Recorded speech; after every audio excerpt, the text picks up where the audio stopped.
Hey y'all, today I'm going to be doing a Q&A without Tommy. He's working overtime. They lost an employee. There's an employee shortage.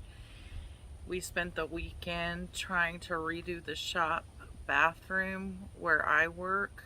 I work for my parents in the automotive industry, and the guys get grease everywhere. So Tommy hasn't had a day off in over a week, and he just doesn't have time. He's not home right now, but he doesn't have time to do a Q&A this month, so I'll be doing it by myself. These questions are questions that I get from my Instagram or my Facebook page or my YouTube, or people ask me in person. So I took 10 of them and typed them out, and I'm going to be answering them. Hopefully the wind doesn't keep shaking my camera. Okay, so question number 1, how long have you been canning? So I moved to a town called Hockley, it's in Texas, in 1999. At that point, my then mother-in-law moved in with us, and she taught me how to can, how to start making strawberry preserves, strawberry jelly, chow chow. I can't remember everything she taught me. I actually still have her recipes written down. I had canned some things before then, but I never anything seriously. Like I had made pickles and things like that before. So I've been canning for over 20 years. Question number 2.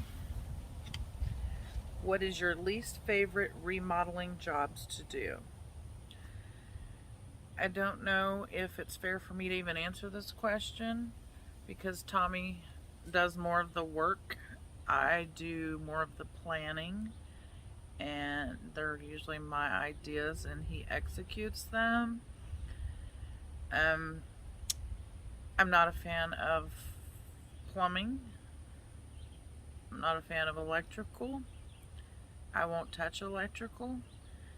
And sheetrocking. I'm not a fan of sheetrocking. In a house that's not square, like ours for example, it's hard to get them to look as good as they should when you start the mudding and taping, which is ironic because I'm from a sheetrocking family. That's what my dad did.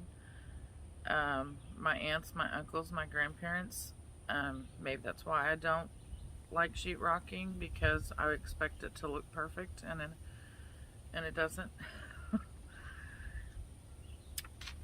Question number 3, do you prefer vegetable gardening or flower gardening?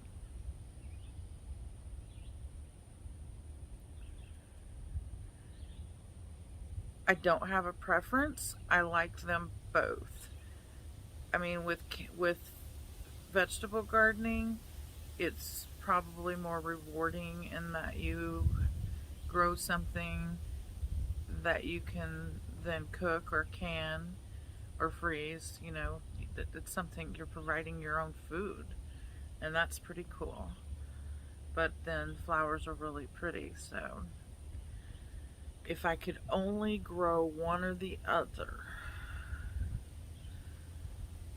in the way we're living today, with supposed pending grocery store shortages, I guess I would choose vegetable gardening. Number 4, what is the best advice you can give to a new gardener?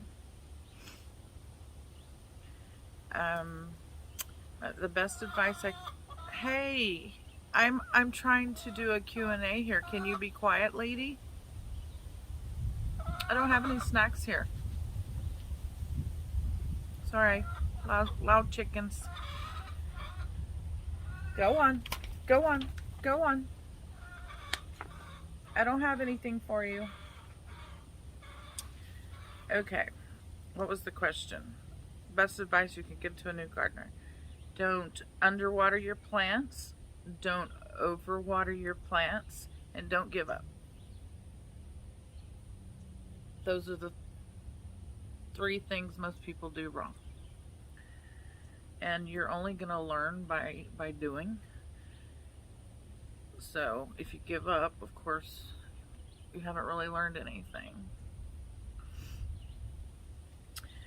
What do you use to fight insects in the garden? I use two things. I use diatomaceous earth. I use neem oil. I will use Dawn dish soap, and that's 3 things actually. That's about all I ever use. I don't use any kind of herbicides in my garden. No. And you'll never see me using anything like Roundup. I think if you're a good gardener, you shouldn't need pesticides, and you really shouldn't need Roundup. Question 6. How long have you been gardening?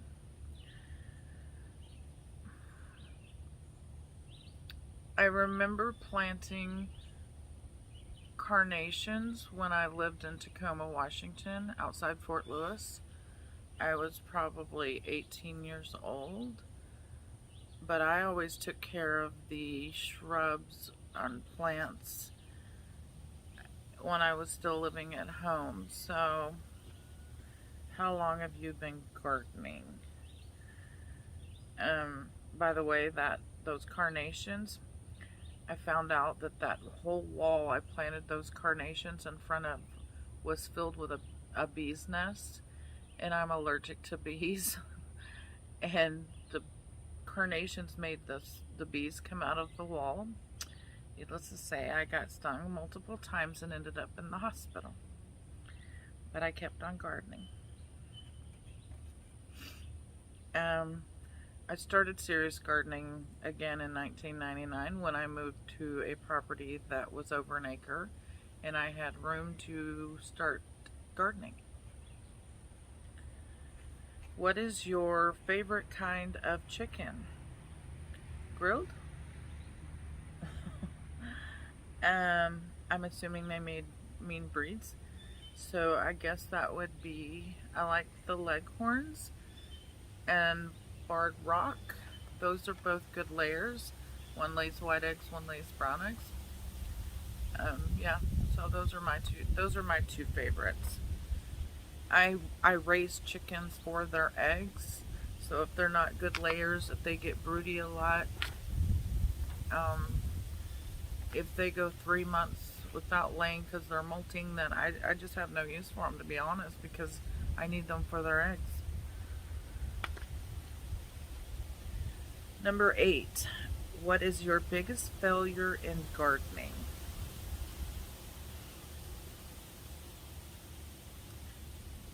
I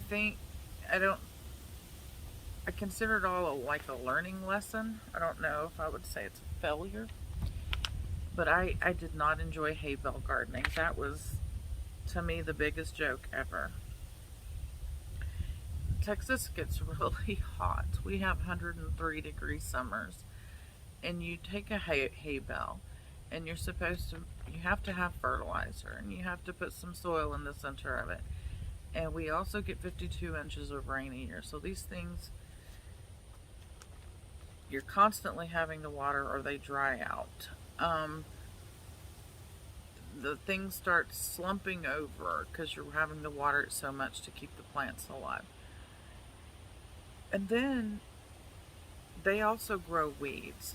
Little weeds from the seed in the straw or hay or whatever start sprouting. So it was a mess. I would never hay bale garden ever again. You couldn't pay me to do it.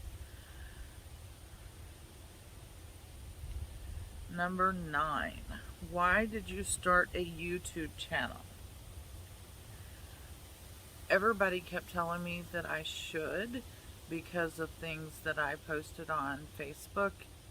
I was like, here's my pretty new hibiscus. Here's my fruits and vegetables I am growing. Here's something I canned. Here's something I cooked. Here's my goat. Here's my sheep. Over the years, and they would see what I was doing, and they're like, why don't you have a YouTube channel? You're perfect for that. You could teach people what you know. So that was one of the reasons. Another reason is because I'm heavy into genealogy and have been for years. I am an amateur genealogist, and one thing that strikes me is so many people leave this earth and there's only one or two pictures of them. There's nothing really so that you can get to know these people. They're so interesting. I know there's much more to their story, and it's just lost without someone there to tell it. And I miss my grandmother, my dad, my aunts and uncles, and I often wonder why I didn't take the time to at least document their stories somehow.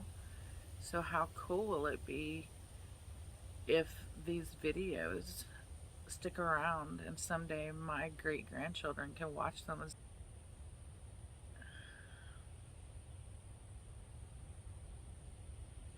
and they can say, hey, that cool lady, she was my great-grandma.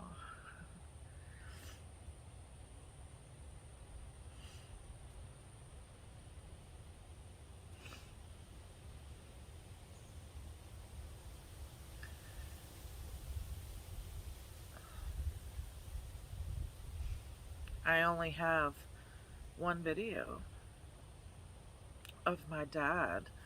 I mean, it's not a video, it's audio of him preaching, and I cherish that. It's on my YouTube channel in the playlist called Our Family. And every now and then I'll listen to it, but once people are gone, they're gone. So anyway, that's one of the reasons. And another is, sorry, I don't know why I started crying. Another reason is because, my kids will sometimes, they'll message me and they'll say, Mom, how do you make cabbage goulash? How do you make cheese soup? And I have to type it out again, and I'm like, here's the recipe, here's how you do it. They want to make their favorite, the things that I've always cooked that were their favorite meals. They want to recreate them, and I'm not always going to be here to be able to type that recipe out and tell them. So I thought these things that they appreciate, I need to get recorded so that someday when I'm not here, they can go, oh, I can just go to Mom's YouTube channel or her videos that someone saved somewhere on something, if YouTube doesn't stay around. But yeah, it's like a video diary of sorts. So while your kids go through phases and may not appreciate you now, may get angry at you for whatever reasons, 20-somethings can come up with to be angry at you, they'll cherish me someday, and hopefully they'll cherish these videos.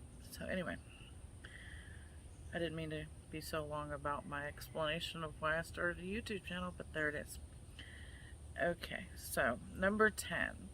Why do you always ask people to subscribe? Subscribing to our channel will help us get monetized. What that means is once we hit a certain threshold, which is 1,000 subscribers and 4,000 watch hours, then we will start to earn money on our videos, money that we can put towards our house and my plants and all the projects that I can think of. It doesn't cost you anything to subscribe. It's free. It's not like a paid magazine subscription. It's completely free. And if you don't like the notifications, then you can turn those off, so it shouldn't even bother you if you subscribe to someone. We all ask for them, and that's why. The more subscribers you have, the more seriously you seem to be taken as a content creator.